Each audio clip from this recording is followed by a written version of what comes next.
Hello friends, Navratri playlist में ये हमारा तीसरा वीडियो है जिसमें तीसरे दिन पूजे जाने वाले देवी का महत्व बताया गया है। सभी 9 देवियों की कथा और पूजा विधि जानने के लिए नीचे कमेंट में दी गई प्लेलिस्ट देखें। नवरात्रि का तीसरा दिन माँ चंद्रघंटा को समर्पित है, जिनके माथे पर घंटी के आकार का अर्धचंद्र सजा हुआ है। माँ चंद्रघंटा की पूजा करने वालों को शक्ति और निर्भयता का आशीर्वाद मिलता है। वे माता पार्वती का विवाहित रूप है। देवी चंद्रघंटा शेर पर सवार योद्धा मुद्रा में दिखाई देती है।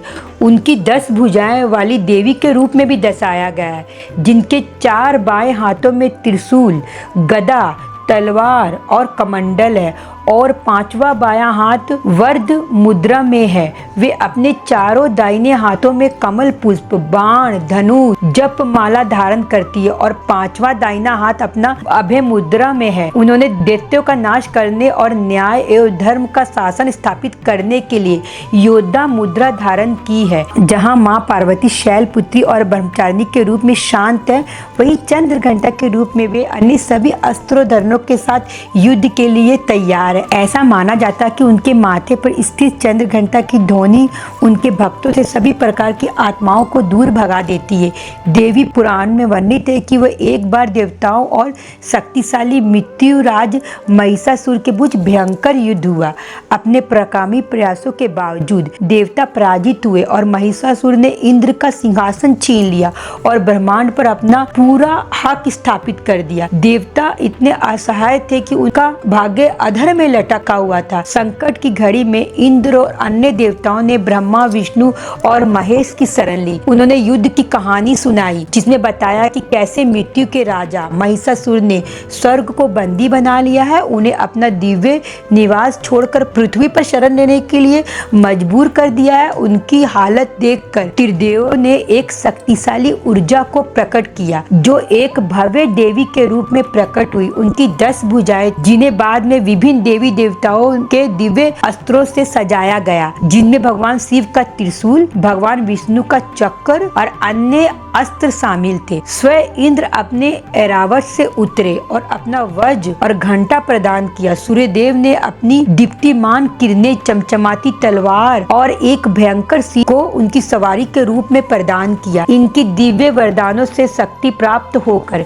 देवी ने महिषासुर और उसकी सेना का सामना किया। एक तीव्र निर्णायक पहाड़ में देवी चंद्रघंटा ने सभी को पराजित कर दिया। मृत्यु के बाद राजा महिषासुर, उसके कुल का अंत हुआ और देवी चंद्रघंटा ने अपनी अपार शक्ति से देवताओं को उनके भय से मुक्त किया, धर्म की व्यवस्था को पुनः स्थापित किया।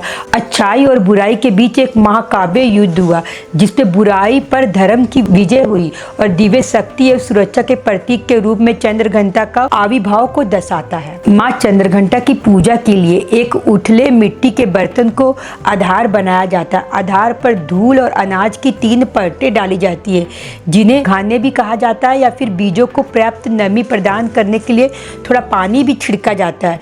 फिर कलश को सुपारी, सिक्के, अक्षत्र और दुर्वा घास से भरकर आधार पर रखा जाता है। कलश के गले में आम के 5 पत्ते रखे जाते हैं, जिसको नारियल से ढका जाता है।